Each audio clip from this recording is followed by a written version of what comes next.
Sugod pong inihahandog mula sa paaralang elementarya ng Tignuan, Real, Quezon.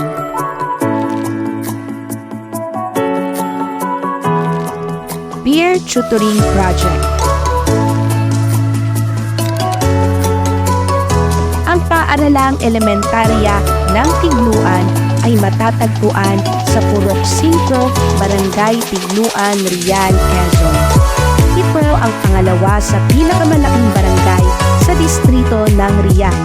Matatagpuan sa hilaga ng lalawigan ng Quezon.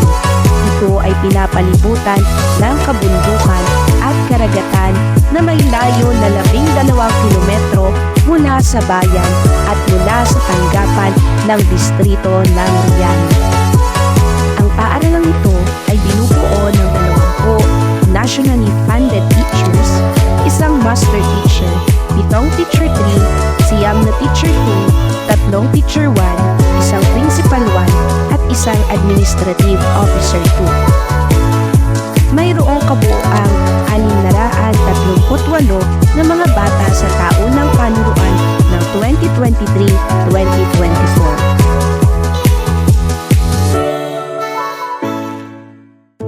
10 taon na ang nakakalipas nang simulan ang proyektong peer tutoring ng paaralang elementarya ng Tignuan. Sa mga panahon na lumipas, napatunayan na ang peer tutoring program ay napakalaki ang naiambag sa paglago ng isang mag-aaral. Ang kakayahang makipag-ugnayan sa kapwa nila mag-aaral ay tumutulong upang lalong mahubog, maiangat ang kanilang kumpiyansa sa sarili at maibahagi ang hindi nakakulong na mga ideya, malawak na imahinasyon at sariling kaunawaan patungkol sa isang aralin o babasahin. Sa kabilang banda, ang mga nahihirapang mag-aaral o struggling readers or learners ay mas lalong tumataas ang interes sa pagkatuto sapagkat ang tumutulong sa kanila ay kapalagayan na nila ng loob at kapwa pa nila kamag-aaral.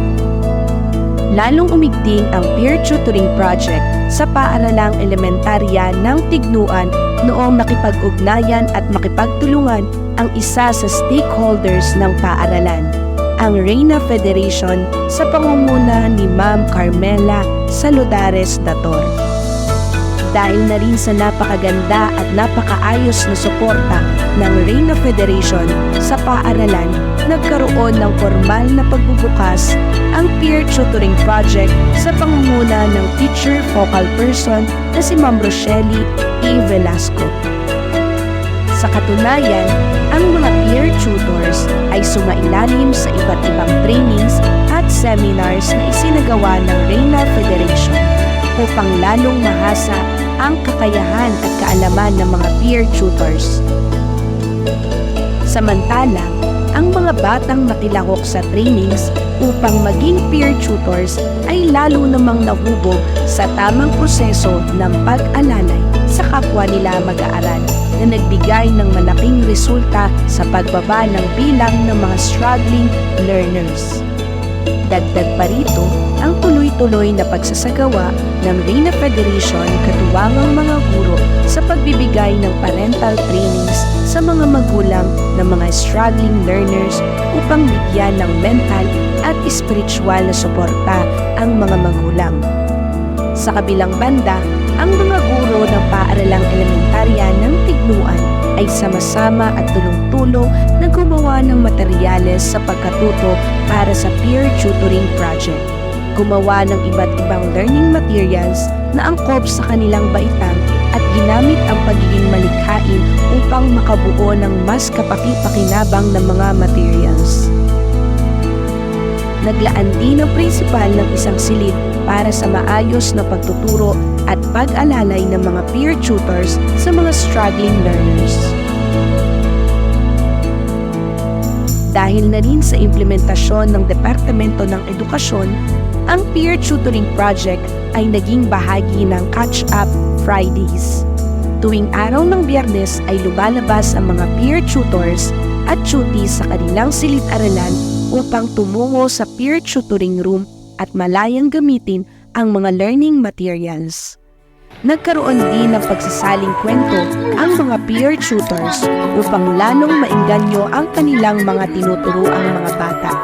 Bakas sa mga mukha ng mga batang tinuturuan ang pananabik sa tuwing magkukwento at tuturuan sila ng kanilang kapwa mag-aaral.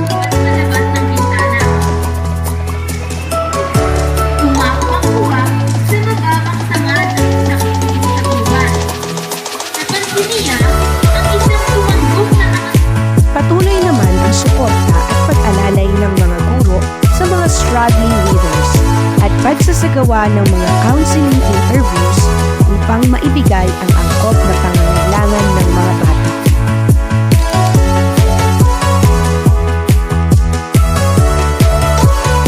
Mula sa mataas na datos ng mga batang nahihirapan sa pagbasa at pagkatuto, malaking porsyento ang ibinaba ng mga struggling readers o learners. Katuwang dito ang principal, guro, magulang, peer tutors at ang mga stakeholders. Isa na rito ang Reina Federation. Kaya naman, mula sa paaralang elementarya ng Tignuan, lubos na nagpapasalamat ang eskwelahan sa malakas na pakikipag-ugnayan ng Reina Federation upang mapabilis at epektibong maisakatuparan ang peer tutoring project. Maraming salamat po.